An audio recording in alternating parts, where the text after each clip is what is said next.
He's online. I just invited him. He should be here. There he is. Pants. Cheese Pants, welcome. Hi. Why, hello. Cheese Pants is a weird robot. What is I'm getting? Looks like a tennis coach I had once. Can I do push to talk? Like, until they're done. Interesting. Cheese Pants is in the floor. Do you need it? Or do you need to be able to talk? Yeah, I'm hosting. Oh, yeah, okay. Push to talk's gonna be hard. I don't even know how to push to talk. You just push in the This? stick, yeah.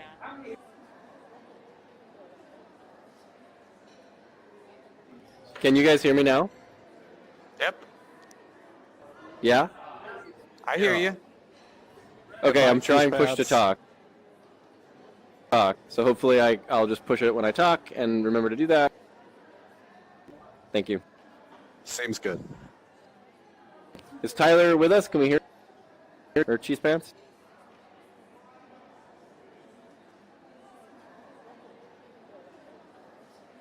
We lost Cheese Pants. Yep. Cheese Pants sunk into the floor, never to return. I'm gonna open it up. Okie dokie. Brandon, how many controllers have been broken with people trying to clap their own hands? Some. I'd be lying if I said I hadn't tried it. Look at the time. Oh, yeah. Hello, welcome. Hello. Hello. Hello. Hello. Made it. Hello, Knight. Hello. Hola. I need Sure. blue sausage. How What long the is it? Yay. Welcome, everybody. What is this? Hey. How long This is it? is a About- game industry about Q&A. long? So we've got some people who work in the game industry here, and 6 once to we get 7 enough people inches, in, something like we'll ask some questions and see what it's like to work in the industry. Cool. This You is do great. stuff and make money.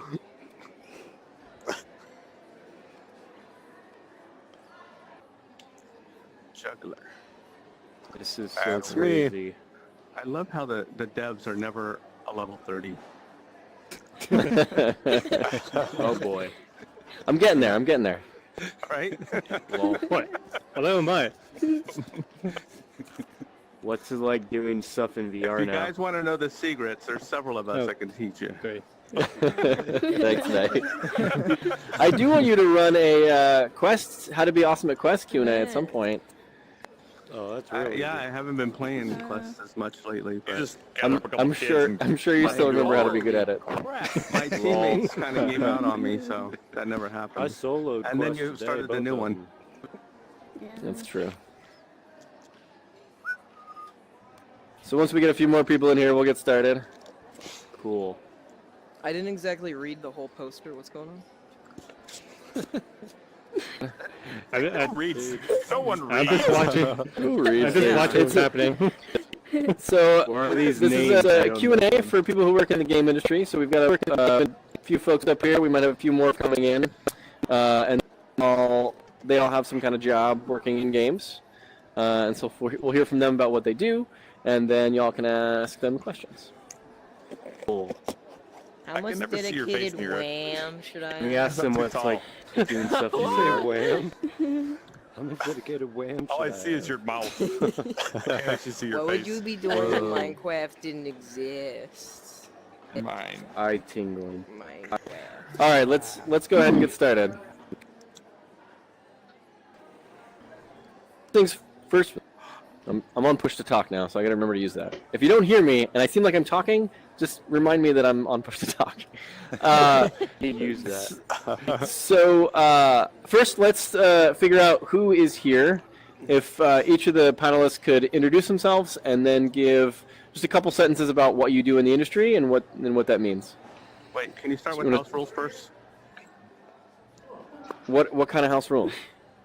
Well, like the talking and no going on stage and, you know, the stuff. Sure. So you don't teleport on stage. Don't try to teleport on stage. If you try to walk on stage, we'll kick you from the event. Just be cool. And then when it's time for you guys to ask questions, just float your hand in the air, and then I'll call on somebody, and then that person can ask a question. All right. So let's start with Juggler and go across. Sure. Juggler. I am a technical project manager for a casual game company. I started in QA. I've worked on games like Rock Band 3, for instance, so some experience in lots of places. And what does a technical project manager do? Basically, I deal a lot with helping programmers to stay organized and helping to make sure that work gets done on time and up to a good level of quality so that it's not lame when people play it. Fuzzy pants. Okay. Jules? Oh yeah, hey, my name's Jules. I've been a couple different things in the games industry. I started as a translator actually, so I did a lot of localization of games from Japanese into English. Later went into more producer work, so that's a lot of the same things that a technical project manager is doing. Sometimes there's a bit more of the, like, also trying to find the creative aspect of things. Worked a couple different places for some small game companies, some larger ones like Capcom, and also for Wargaming, doing some things on both mobile and console. Yeah. Ristopheles? I am trained as a technical artist. I've worked on titles such as Infamous, Project Spark, Minecraft, and various VR-related projects. And yeah, I'm technical. For those who don't know, technical art is kind of a liaison between art and technology, so that the two can work together. Cool. We were meant to have a couple game designers in here too, but they're having problems getting on, so I will represent game design. I'm Bboz. I'm a How do you keep the game so that people keep wanting to come back and replay? There you go. What do you think, guys? I mean, I work a lot on free-to-play now, so we do a lot of content pipeline things that are making sure we're constantly putting out new content. We also take a lot of metrics on the way our users interact with games, so we're constantly watching to see how players are engaging with the content we release to make sure that the new content we release is on par with the best stuff we're releasing, the things that make people really want to continue playing, continue being involved in the game. So if we release a feature and we see that you only play with it for 5 or 10 minutes and then never touch it again, we'll avoid releasing things like that. If we see that we released a feature and there's, 2-3 hours of gameplay per user on it, then we'll focus in on what made that good and try and figure out how we can do more things like that.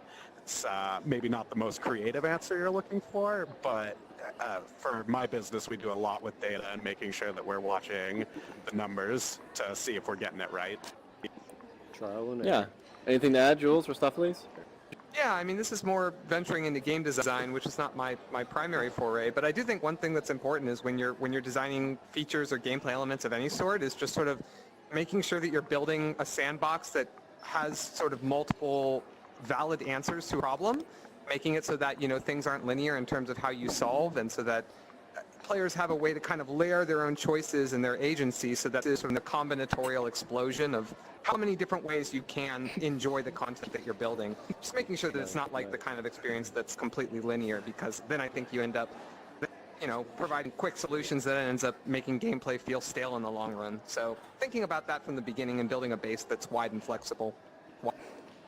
And generic, but yeah, I think that's important. Yeah, Yeah. for sure. Yeah.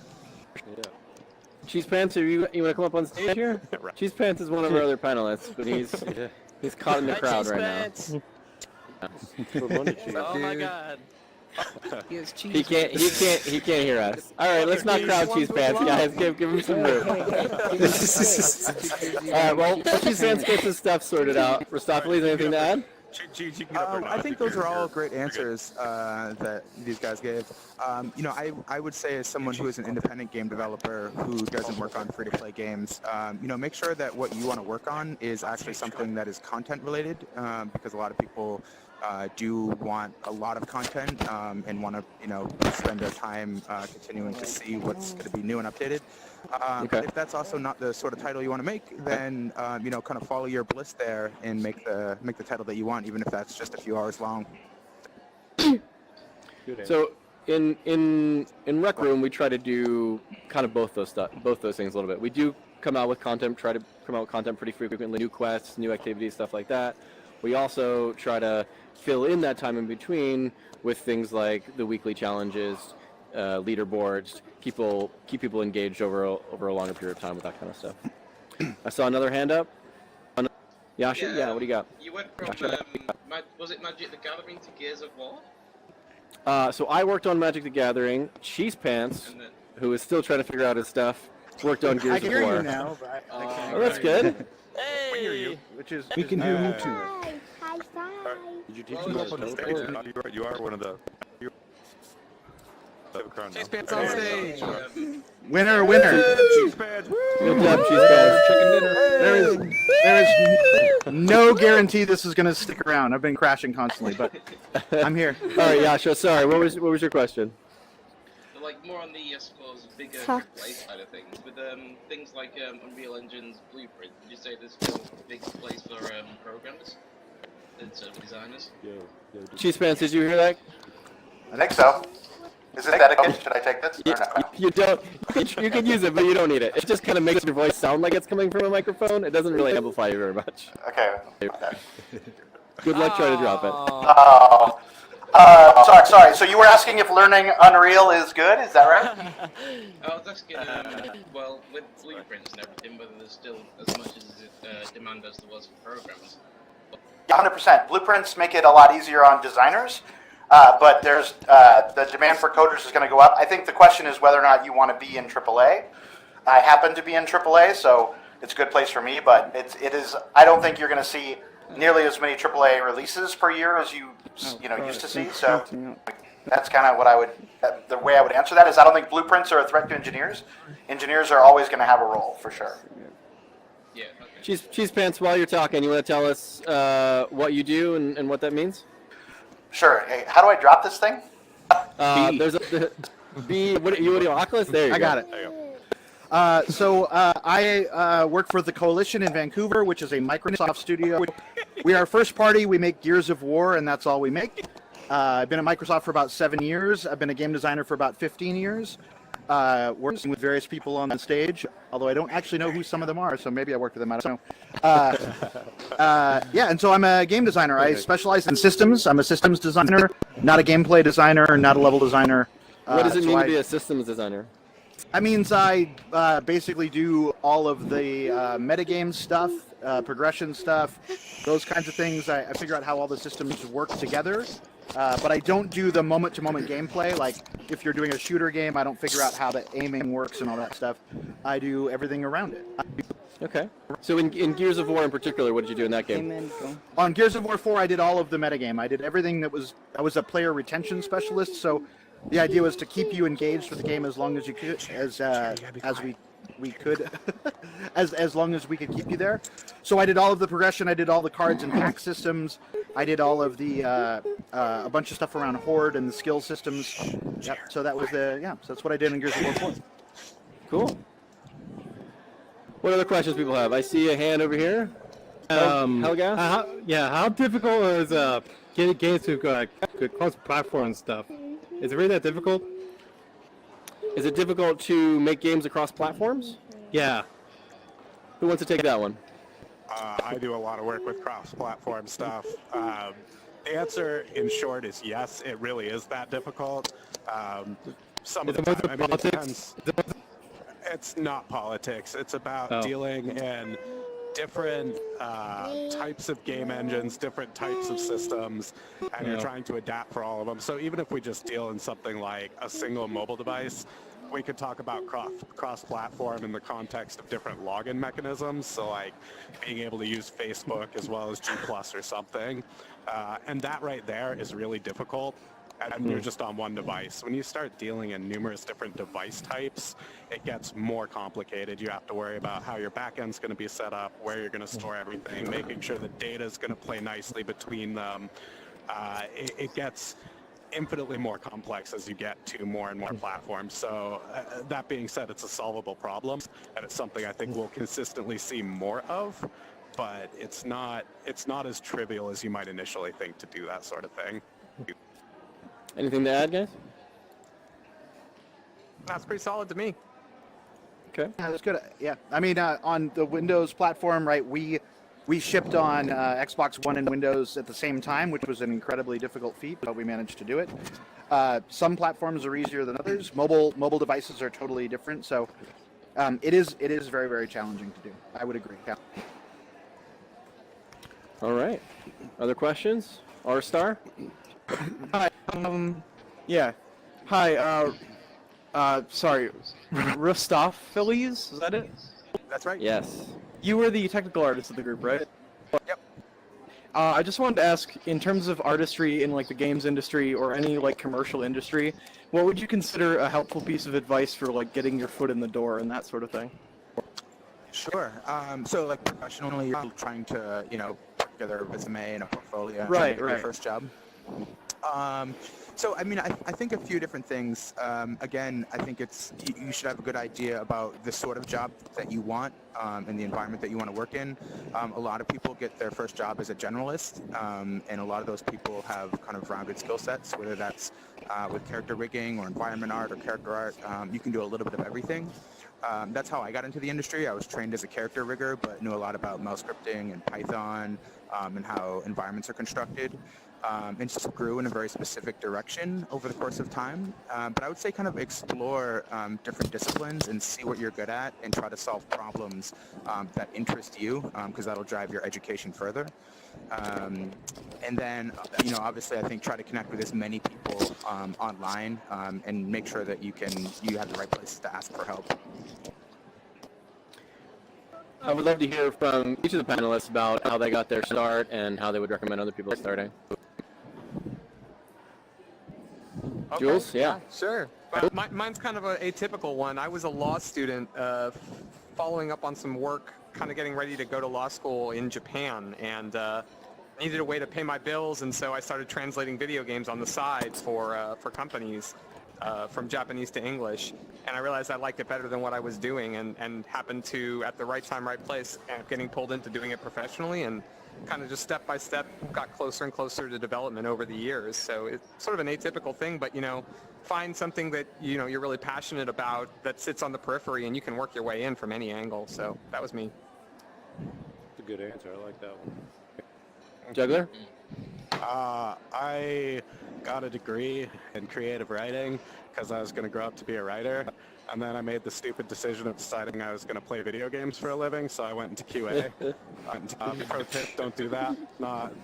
Didn't. I mean, it was that, but it's not exactly as you maybe expect when you're 21 and fresh out of college. But I started there and sort of worked through the ranks up from QA into like QA engineer, into SDET, into other things from there. So, but yeah, for me, I started because I wanted to play video games all day. So how did actual QA differ from what you thought it was going to be? I mean, to some extent, it was exactly what I thought it would be. On the other hand, what you don't think about is that even Rock Band gets boring after 9 months of playing it 8 to 12 hours a day. Right. So if a game that's high skill like Rock Band is going to get boring, imagine the silly mobile games that I was playing for a while, like Percy Jackson and the Lightning Thief. Yeah, I got to play that 8 hours a day for 3 months. That was special. Jealous. So, yeah. So there's fun bits, and then there's the parts where you actually have to do real work. So. Okay. Cheese Pants, how about you? How'd you get started? How do you recommend people getting started? So I started in marketing actually, and I was a marketing guy, and I was a copywriter, and then I moved from copywriting to from the marketing side to the creative direction side at a company called Wizards of the Coast, and that got me into the game design piece, and then so I was sort of vocational. I learned on the job from people there, and then transitioned from analog sort of tabletop games to digital games, I don't know, whatever, 10 years ago or so. So my door was kind of unorthodox. I went in through the marketing door and shifted. It's not something that I would recommend anyone try to do, although I think any sort of formal background is a good thing to have and to be good at, get your education. I will say that I just wrote a game design curriculum for Vancouver Animation School. So if anyone really wants to be a game designer, go to Vancouver Animation School and take the game design course, which I will be teaching very, very soon. So what's nice about game design is there's a lot more curricula now out there than there was even 5 years ago. Vancouver Film School up here in Vancouver has a whole formal game design program, and so there is a lot more academic ways to get into game design. And I would recommend all of those ways. Like if you just know you want to do design, that's a great way to do it. Excellent. For everyone who just showed up, we're doing a Q&A. We've got people from throughout the game industry here, so we can ask them questions about what it's like to make games, not particularly Rec Room, but any games in the game industry. We've got people that worked on mobile games, AAA games, and everything in between. And if you could also stop throwing pictures on stage, that would be awesome. All right, question from a hand. Juju plays. All right, this is kind of a personal question. What was your first project you liked doing for like once? Okay, so first project that they really enjoyed, is that the question? Yes. Yeah, so what was the first project that you really enjoyed? Let's start with Cheese Pants and work our way back. First thing I got paid for that I enjoyed, is that the question? Like first game design project I worked on? Yeah. I mean, I was very lucky. Project. Yeah, I mean, I was very lucky. My first game design assignment was working on Magic the Gathering as the creative director, so that was incredible to get to work on that brand. I had some good writers under me. I had some good artists with me, and the working on learning the game from the R&D folks was incredible. So, I mean, that's incredible. Going to be the formative thing for me was that doing that first opening work on Magic. It's hard to beat that. Hey. Mustafa, how about you? So when I first started in the industry in 2006, I was working at Sucker Punch Productions, and they were in early development of their title Infamous, and that was a really formative experience for me because there's a lot of people that had been doing it for a long time, people at that company that had been around for 10 years, and they were I wouldn't say masters of their craft at the time because, education is an ongoing process, but I had a chance to learn a lot and owe a lot of my education to the people who were there. And because of the fact that they had shipped the entire Sly Cooper series and Rocket Robot on Wheels before that, they had a real sense for how to actually ship a game and ship it on time with high quality in both programming and visuals. So very thankful for that experience. I watched the stream. Jules? Yeah, man, I got to think back. I don't know, like ever since I had a chance to touch games and get compensated for it, it was really rewarding for me. Like I'd always been a creative writer on the side, and I think pretty much the first thing I got to put my hand on was an old PS2 RPG called Rogue Galaxy. Good game. Which, yeah, it was fun. And like that was sort of my first time jumping in and having to kind of do everything from scratch, from Japanese to English, and like everything from doing the creative writing to seeing all the pieces come in to throwing questions back at the guys doing the dev and creative side and trying to figure out creative side, how is all this stuff going to go from stuff going to puns to to tutorial text in English. It was just sort of an interesting challenge. There's so many axes to explore in trying to work on entertainment, so it was pretty quick for me. Juggler, how about you? First thing in the industry that you really enjoyed working on? I got lucky. I started on Rock Band Unplugged, which was a PSP rhythm game, which was really, really good. And then I got moved on to Rock Band 3. So, I mean, of all the games I've enjoyed working on, you get tired of them after a while. But, I mean, they were great projects. I enjoyed them thoroughly. I enjoyed playing them. Thank you. All right, another question. We got McLellan. All right. So, is anybody working on anything really sweet right now? Okay. Spoiler alert. Yeah. Spoiler. I'm working on a new user experience for this game that we're in right now to help teach new players how to play the game better. How about you, Juggler? What are you working on right now? I'm mainly dealing in social systems right now, so it's hard to say it's like the coolest project ever, but I'm excited about being able to increase the experiences of people playing with others in mobile games. It's something that's really not done well yet, and I'm looking forward to what we can accomplish to make things feel more active and present like they do in like PC games that have real communities and stuff. So what kind of mobile games are you working on right now? I work on a number of different things: solitaire games, match 3s, hidden object games, sort of the gamut of casual games. Okay. How about you, Jules? No, at the moment, nothing I can talk about. But yeah, there's always a I love the last thing I worked on. Yeah, I was actually working on a mobile game that was sort of a physics-based combat game, but it was just super cool to try and like take a simple challenge, right? Like something like billiards and say, okay, well, how do we retrofit this to make this interesting and new and something that people can play over and over again? Like exploring, I think just like something that never got boring. So you can rat hole deep on anything if you're interested in it. You know, Rusty's working on an indie game right now. Do you want to talk about that? Sure, yeah. I've been, so about a year and a half ago, I left my full-time job to start my own company with another personal-time friend of mine. We've been working on a title for the iPad and eventually for iPhone and Android that we've been putting together for the last year and a half. We're hoping to ship it in the next 6 months. And it's been it's a good experiment in making sure that you and another person need to know at least a little bit about everything in regards to game development because you know, while you may be a good concept artist or an animator or a technical artist, game development requires a lot of different disciplines, and so it's been really great to kind of learn about the various aspects of game development as we kind of you know. Oh, there's like people on the stage and shit. Hey. Is there a name of this game? Should we be looking for it in the App Store, or are we secret about that still? Yeah, can someone tell me why you all look like douchebags? Okay, all right.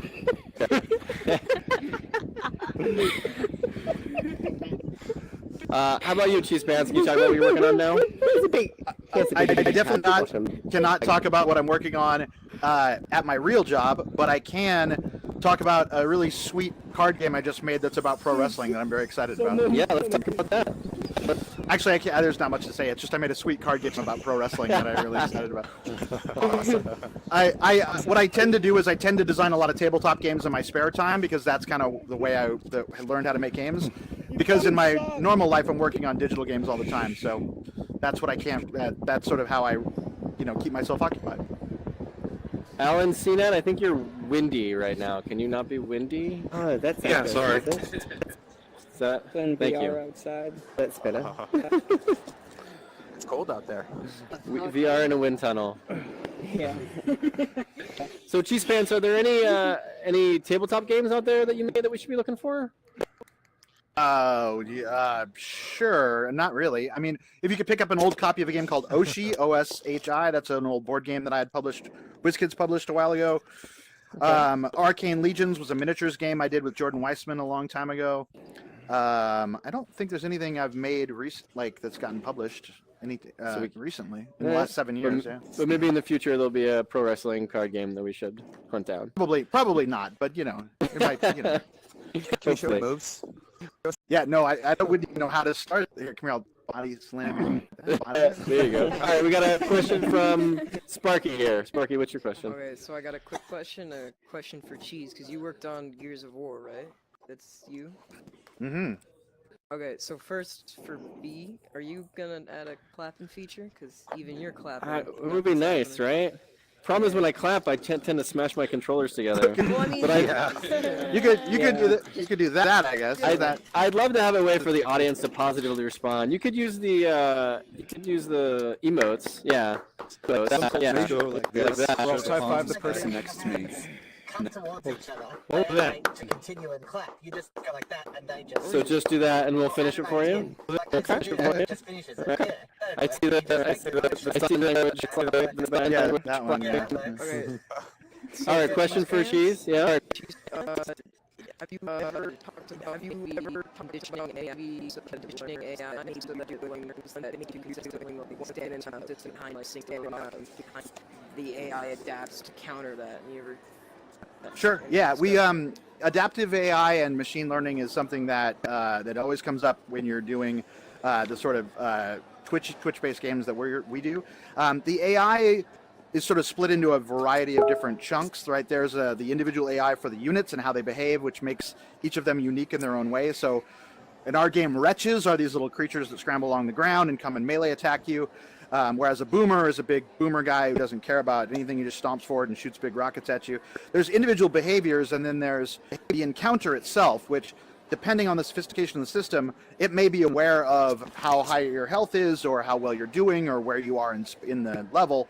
And so how adaptive that encounter is sort of works with the units to create sort of the space in which the player sort of solves the problem. But we don't get into much more sophistication than that level, largely because we bring in tools that that other people build. We would never build that for our game necessarily explicitly because it'd be too expensive. So as soon as when Unreal, we work with Unreal Engine. So when Epic puts out an update and that allows us to bring in more stuff into our game, we do that. But it isn't like we would do much more beyond what I'm describing. That is kind of the level of it, is the encounter director, if you will, in conjunction with the unit AI. And I'm also not an engineer, so that's just my fuzzy understanding of it. As far as I'm concerned, I just write documents, and then really smart people make cool things happen, and then I say, yeah, that's good enough, or it's not good enough, and that's my role. Any other panelists want to add anything about AI? Hey, Brandon, can we do a little experiment here? Sure. Can we see how many people kind of think that they want to go into art or art production? And is that a vote? I don't know if that's a vote. Yeah. I'm an Hands up for a engineer. vote. So, make your thought bubble pop up if you want. We should do something more specific than raising And then, hands. who wants to be more of like an engineer or a programmer? Thinks that they're going to go in that direction. Get that vote. All right, about 50-50. Anything else to add about AI? Watch No? out for them; they're scary. Yeah, they are. Yeah. All right, let's go to another question. We got Pappy. What's your question, Pappy? Pappy's getting a mic together. Pappy, we can't hear you, Pappy. All right, Pappy, while you get your audio sorted out, let's go to another hand. I see Blue Sausage over there. Question, Blue Do Sausage. any of you guys play your own games that you're making like outside of your work, or go back and play it later after it's all finished? Later. Oh God. I do. I don't. Yeah, I will not. No. Wait, B, you play Rec Room? I get too bored of the game. Makes sense. I still play Rock Band occasionally. I don't know, it's fun. But do I play any of my casual phone games? No, absolutely not. I just can't do it. I can't spend any more time with it. I was QA. I don't know. So for me, I would say for the most part that myself and people I've experienced do not play the game that they're working on outside of work. It's just too much. But very occasionally I've worked on 1 or 2 games that continue to be fun outside of the workday. And this happens to be one of them. Other questions? Yasha, you already asked a question, so let's get somebody else. Somebody new question. G.I. Wake. Finally pronounced it right. Oh my god. Someone actually pronounced it right. Okay. I'm thinking of starting out on animation.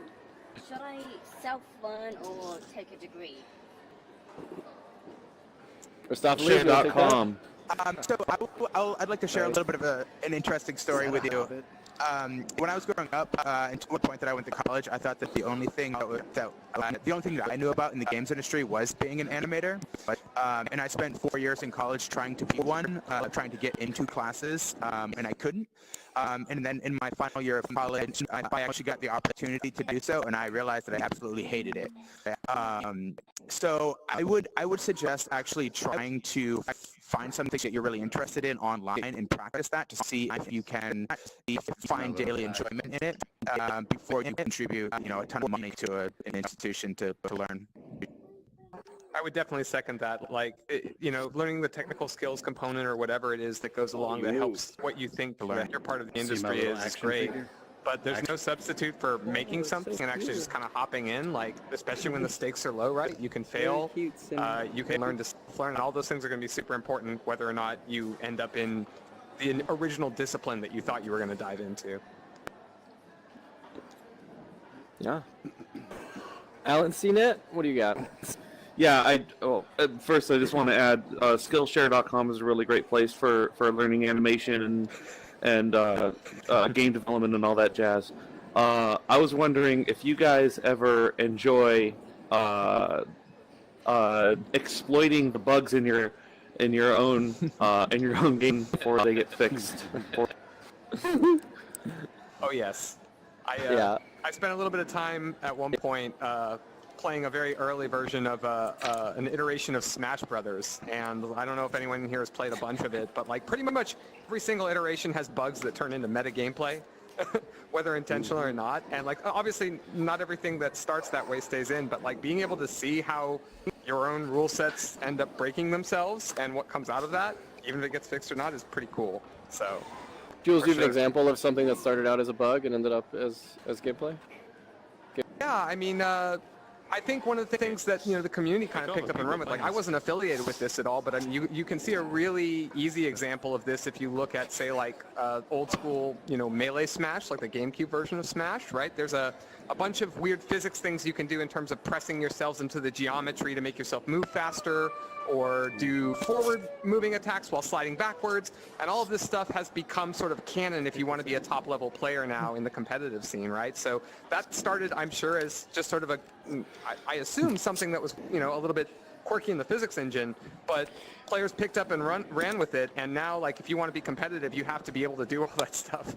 So it kind of created this second meta that was a lot more intense than maybe the original meta might have been as designed on paper. So again, I'm not speaking for anyone in particular, but you can see that evolution over 15 years of people playing the game.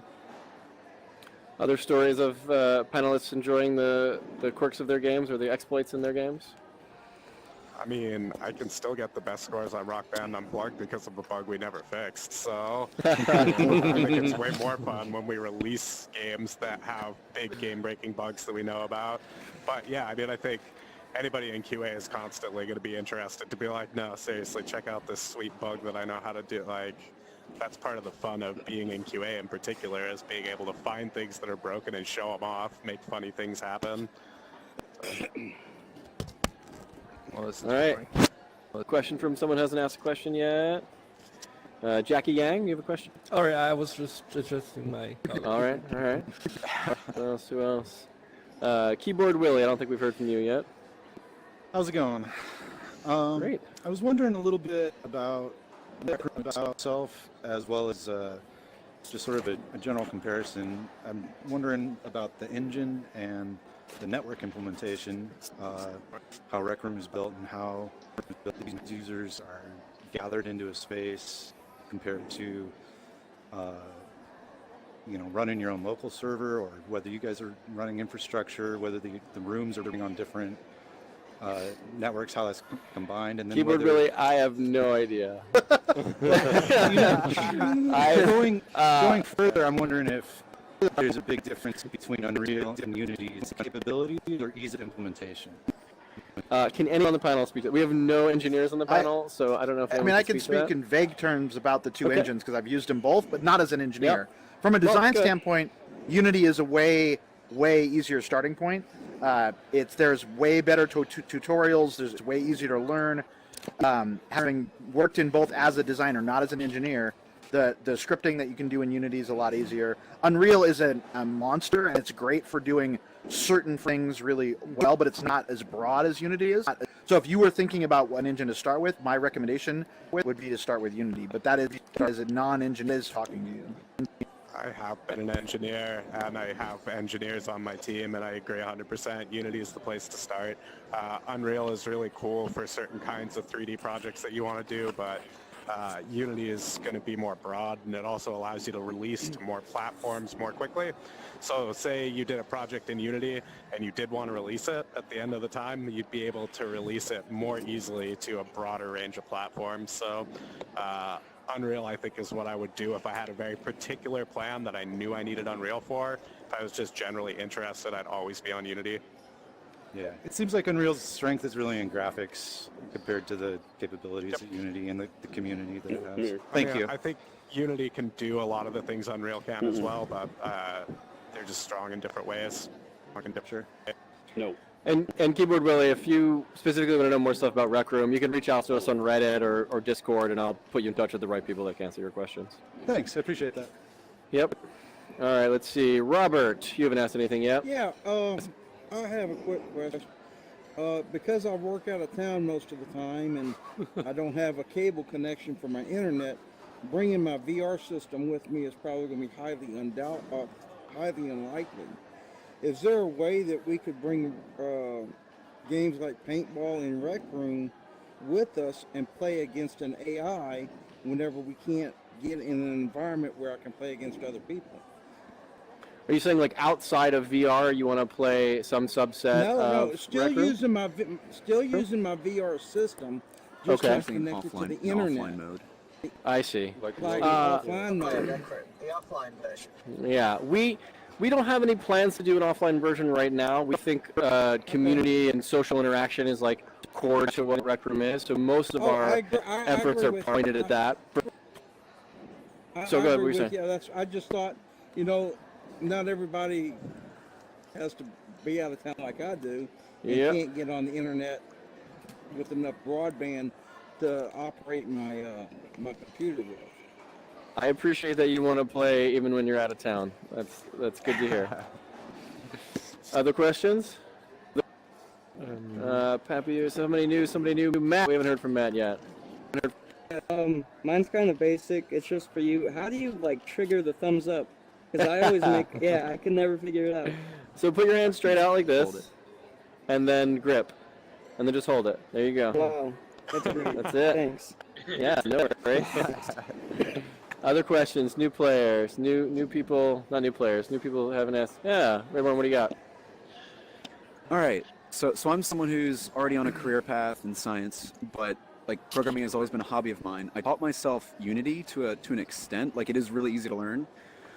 What is the next step to like break into that industry? Is it applying to jobs? Is it like starting a project? Like what does that look like to make a switch like that? Anybody on the panel? I could speak to what I look for when I hire programmers, if that's what you're interested in. There you go. Yeah. Yeah, that's...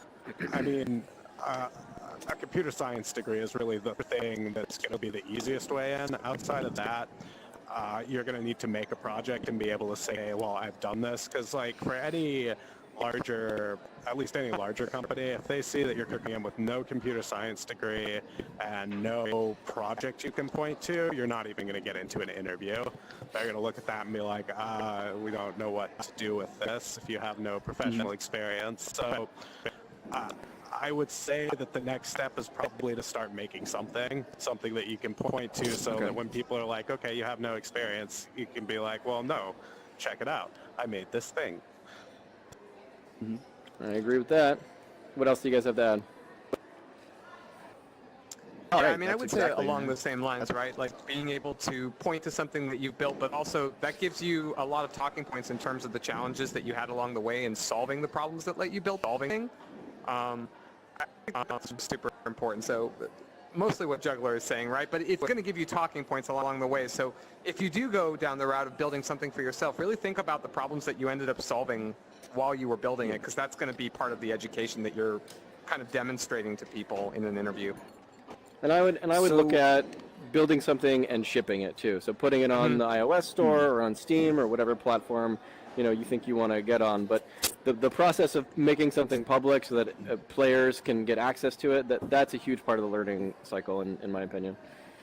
So I'd also like to add too, like, I think we should, it's one thing to want to be a developer and to learn the skills, whether that's on art or programming, but it's also good, a good skill to have is to be able to talk about your game, to be able to just run into someone on an airplane or on the street and like be able to get them excited about what you're working on, and part of that involves your own excitement, and part of that involves public speaking, but also, practice kind of speaking about what you're excited about or what you have worked on, because that's also a big component of kind of being successful in marketing your game as well. Yeah.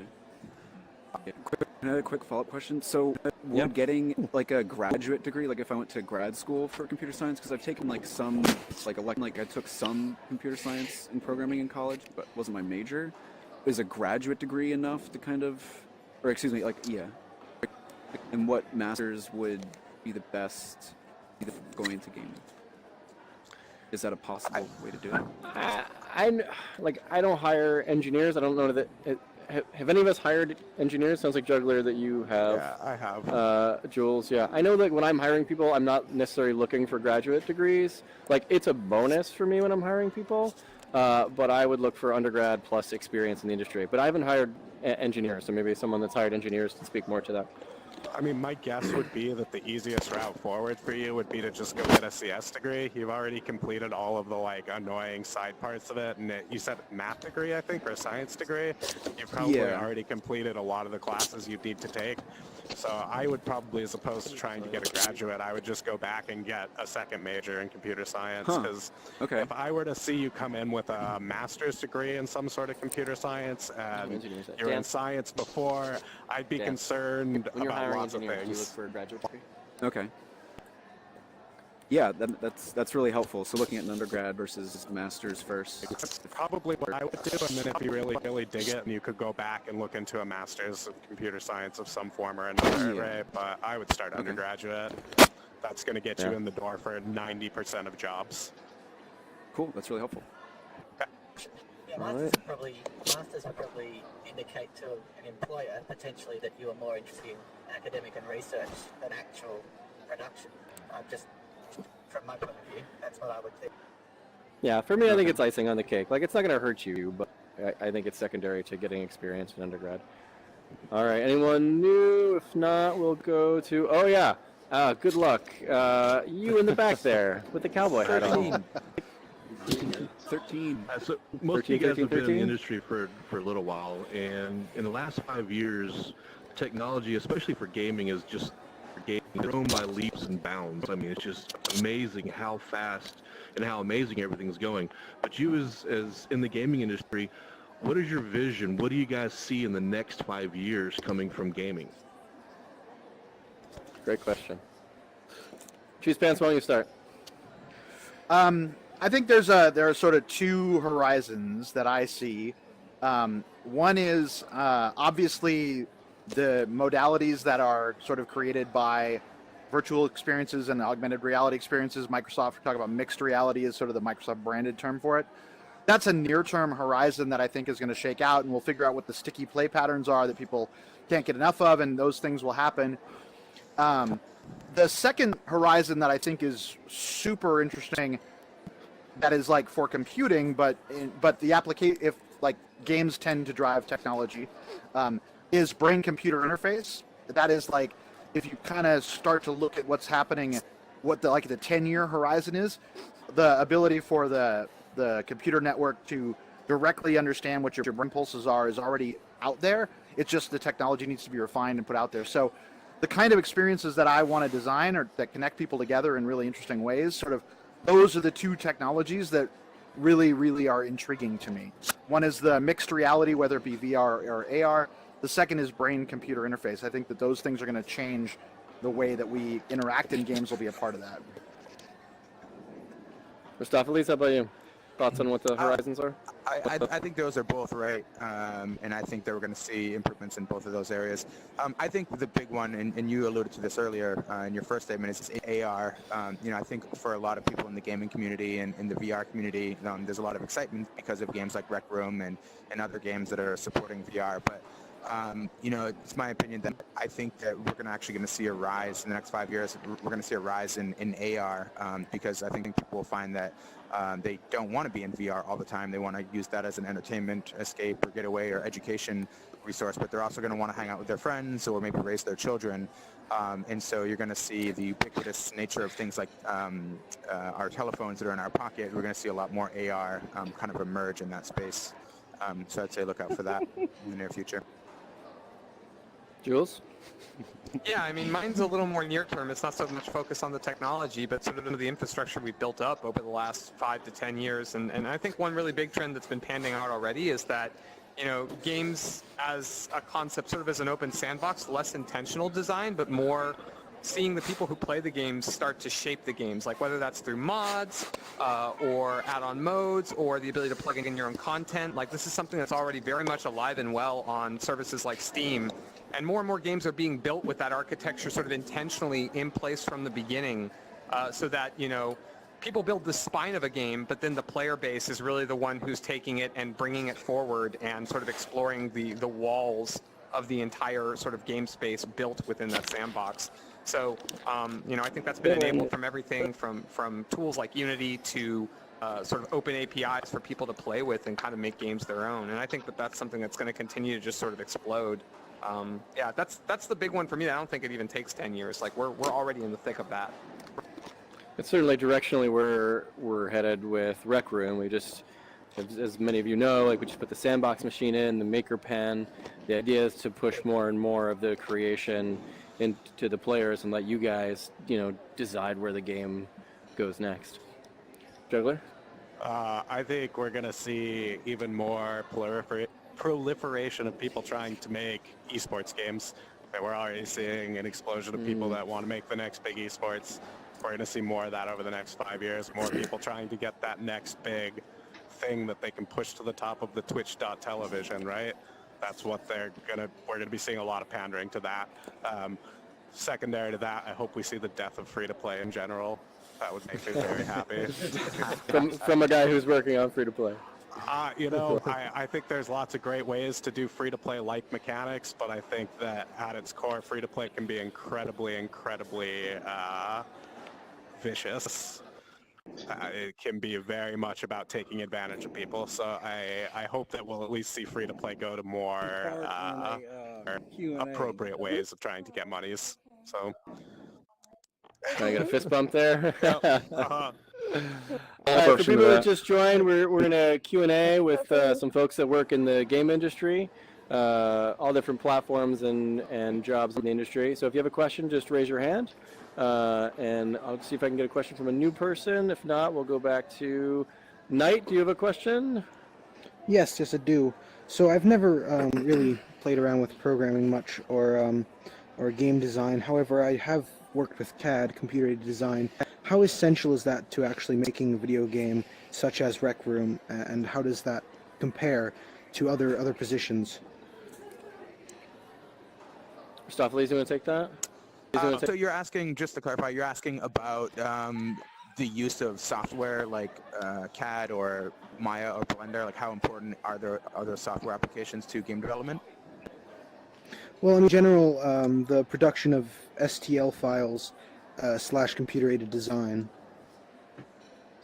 Okay, and you're asking, like, can that be applied to game design? Or game... I was asking how essential is that in game design? Or in games in general? Oh, God. Well, again, I think it kind of depends upon the game that you're making. There's games out there that are more surreal, and you're making shapes that, that don't have hard specifications for size of them, and then other times you're making really technical, detailed-oriented games that are open world, and you need the size of your city to look correct versus your character and everything else that's in it. The question, I think, you do have to have some sort of software to be able to build your environments and your characters. If you're asking specifically if something like CAD is absolutely required, I don't think the answer is yes. How about in AAA, Cheese Pants? Do you feel like, what's the usage there? I think this is more of a tech art question. Like, I don't. Sure. I mean, certainly the ability we need. So like a piece of concept art, right? You commission that, you get the concept art, and then the art pipeline. The guys have to put together the assets, and then the tech artists make sure it all works in the game. So part of that pipeline is definitely converting an idea into an object that will get put into a game. But I don't really understand the 3D modeling process that well, so sure. I don't know.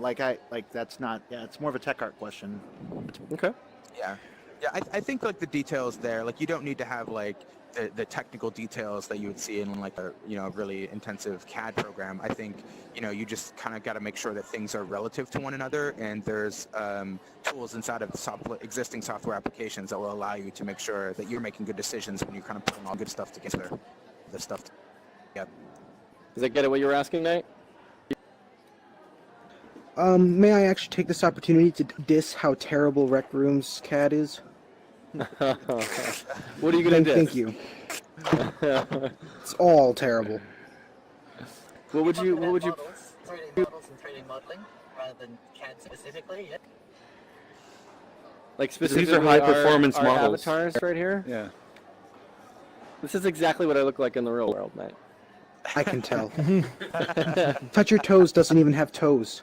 I think it's impressive that you have an avatar model that's asexual and is high performance on low spec machines like mine. That is certainly something that dictates our art style is speed of development and performance across devices. All right, new question, new person. I have a question. I'm a new Who's person. I? I Falcon, have a is that stupid you? Question. Yeah. All right, 'cause I was Falcon, gonna- what do you got? I was going to send it in anyways, but I'm going to ask, since Jules is standing up there with them, I want those cat ears.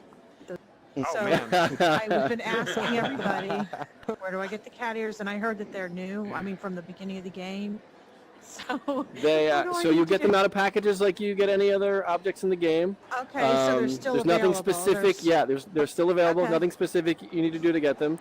They are a rarer object, so they're at a lower drop rate from the packages. Another way to get them would be sometimes we'll run events where if you win the event, you'll get the option to choose which item you want. So we're looking at running some events with the Maker Pen soon, so you might look out for those and practice using the Maker Pen. Cool. Okay. All right, other questions? The 5-star box, I saw someone get it today, and it was put in a box. So keep looking. Princess Fuzzy proves it is possible. It is possible. All right, Pappy, we'll go back to you. And then I see you, Yasha. Yeah. Oh. Pappy, what do you got? Night. Make a run for it. Run for it, swim. Always one. There's always one. Night, stay out of the stage or I'll kick you. Pappy, what do you got? Sounds like a channel. Pappy. How about Yasha? Yasha, what do you got? Yeah, if you were, for example, again, without having any sort of game, and you had the access to virtual reality, would you risk delving into virtual reality? Because there's quite a few 3D modeling tools now for virtual reality that you can obviously fit them then into sort of Maya, for example. Would you risk and go down that route, or would you stick to what you know and stick to what's, works now, and just avoid it completely? Can you ask that question again? Sorry, I didn't quite catch it. Alright, so if you Nobody told you life was gonna be this way. If you didn't have All right, Stu. Hold on one sec. Let's get Stu out of here. Get Stu out of here. What's this about? We're doing a Q&A for some people who work in the game industry. So if you're interested in asking them some questions, we've got about 5 minutes left to do that. Sorry, Yasha, one more time. Alright, so if you were to completely start again, say you're sort of 19 or whatever, and you're wanting to get into the game industry. Yes. And virtual reality, obviously, is this accessible? I see. And there's quite. Would I there's quite a lot of direct my- 3D modeling tools? Would you direct your focus and take a risk and go with VR, or would you stick with what you know and? Personally, I mean, it's hard to tell. I'm super jazzed about VR right now, so I think I would direct my my education and my experience towards VR or AR. I agree with these guys that I think the industry is headed in that direction, so I think I would as well. How about you guys? What do you think? Would you direct if you had to do it all over again, would you direct your experience towards VR? Be an astronaut. All right. I would go, I don't really look at it so much in terms of risk profile, like what you're working on. If you're lucky enough to be in a position where you can chase things that you're interested in, go that way. You're going to learn lessons regardless, like whether or not you develop a skill set that's really robust for, say, VR as a technology or as a development paradigm. Like, there are going to be lessons you take away from that. And, a lot of people have moved into VR or out of VR into some other space. So I try and ask myself every time, like, is the project or the undertaking something that interests me, and worry less about total market viability at the level of, like, what kind of game am I making? Because I'm excited to be in games and I'm excited to learn things in that way. All right. One more question before we run out of time. Last question. Let's take it from Keyboard Willie. Favorite teleport method or favorite locomotion method? So it for seems there's people no hope for a standard. Oh yeah, locomotion. I enjoy. So we're talking about in VR ways to move around. What's our favorite? I enjoy Rec Room's teleport. I haven't played. I don't have a giant space to play VR in, so I haven't played anything that's like super relies on room scale. But I like the way we do it. Other folks Echo Arena. that have some VR experience. How do you like to move around in VR? I like moving around. I like full motion control. It works fine for me. I like the PSVR. has a few games with pretty full motion control, Farpoint, and some others, and I find it works fine. But that's just because I happen to be tolerant to it. So. I'm just excited about. Oh, go ahead. Sorry. No, that's right. I know Ristopheles has had a headset from back in the early days, so I don't know if you have any thoughts on this. Yeah, I mean, I think it's largely determined by how the game is made and whether or not it was made for VR. I originally had the DK2, and a lot of the games that I was playing really early on were games like Half-Life 2 that were just kind of ported over to be able to be used in VR. And myself included, amongst a number of other people, just kind of got really sick with the kind of core controls and playing a game in VR that wasn't built for it. So I think the means of moving around is really kind of based upon the game itself, and what game kind of what is determined that is a good viable method for that particular game. That being said, this is my first experience in Rec Room, and this is a pretty slick experience. So. Yours, last words? I all the time in real life. Yeah, like, for me it's been super, like I really enjoy the conventional methods. I think like VR is still sort of in a place where I have fun playing with all the other methods. I don't know if they're actually as effective, but like I really enjoy games that let me move through clambering, like of pulling yourself along or doing some sort of physical motion to map. I don't think that works for every game, so to Ristopheles' point, you got to build around what you're doing, but it's super cool to explore all the different paradigms that are out there at this point in time, right? And there's still probably a bunch yet to be invented. All right, I think it's a great note to end on. Thanks everyone for coming out. Thanks for all the questions. Appreciate you guys coming out and spending time in Rec Room. Cheers. Thank you. All right. High fives, fist bumps. Yeah, with the fist bumps, you'll party up.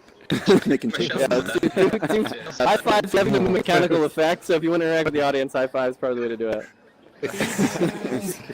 Yeah, actually, yes. Cheese pants, I'll see you online. Okay. Thanks for coming out, man. Thanks for coming out. Yes. I was gonna ask him something, but I think Who wants to ask me? Yes, I'm here. What? Hey, do you know when that certain particular outfit's gonna be shipped? What certain particular outfit are we talking about? Maybe you don't know about it. The pink one, yeah. Oh, I know what's happening. No, I can ask though. Do we? Nah, no one's here that knows. I mean, you know the right people to ask. I was just curious while you were here, and this is the first time I've seen you. Yeah, good to see you in Rec Room. Yeah.